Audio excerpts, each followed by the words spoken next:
Welcome back. Israeli fighter jets striking Hezbollah targets in Lebanon after some 65 rockets were fired from Lebanon into northern Israel earlier today. This according to the IDF. And some rockets were intercepted, we're told, but several others landed, causing damage to at least one home.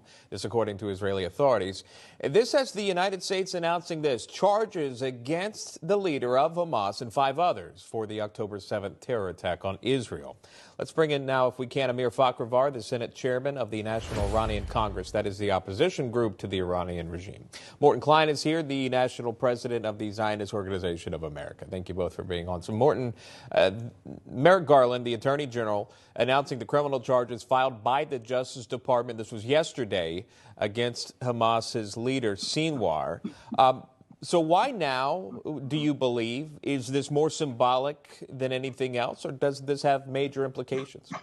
I've talked to people in Washington. They're beginning to understand that Israel's war against Iran and Hamas and Hezbollah is a war to not only protect Israel, but to protect America and the West. In their rallies, Hamas, Hezbollah, and Iran scream repeatedly, death to America, death to the West, death to Israel. They put it on their missiles. Their missiles, it says death to America and death to Israel. Their goal is to destroy America and the West. In fact, we shouldn't be surprised. During World War II, when the Nazis were in war against the world, the Arab religious leaders sided with the Nazis. They even sent an Arab battalion to fight with the Nazis against America. Israel's on the front line because they're there in the Middle East. But their atomic bombs of Iran and the destruction of Israel, the atomic bombs are meant for America and the West and France and Germany and Italy, as well as Israel. This is a war against all of us.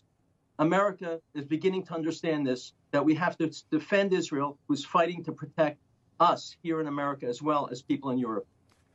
Morton, thank you for sharing your thoughts on that. We do have sound from the White House press secretary, Karine Jean-Pierre. She spoke yesterday about President Biden's effort to get a hostage deal done. Here's that moment. He was asked a question by your colleague, a direct question, and he answered it. Make no mistake about it, Hamas leaders are going to pay for these crimes. And he and his team, for sure, will keep working around the clock to get this hostage deal done. Amir, we heard President Biden just the other day claim that Netanyahu was not doing enough. When we're talking about these negotiations, what's the impact of the United States under a Biden administration? Thank you for having me. Emma, when Biden yelled again at Netanyahu when Hamas killed the hostages, it was not new. It happened. It started during the Obama-Biden administration. And when we are talking about the negotiation, let's go back to 2015, because Iran is the main player here. Hamas is nobody. Hamas is just, they are like Hezbollah, like other Iranian proxies. They are the proxies of Islamic regime of Iran. U.S. and Israel, they are facing Iranian regime right now. In 2015, during the nuclear deal, Obama-Biden, they handed $150 billion to Iranian regime, and it's supposed to be secret. Nobody's supposed to know about it. And you know why you know about that? Because I wrote an article for Real Clear Politics in March 2015. It was a calculation on my desk about this money. And I said, oh, it's supposed to be $150 billion. We don't know if it's true, if it's more than that. And then why?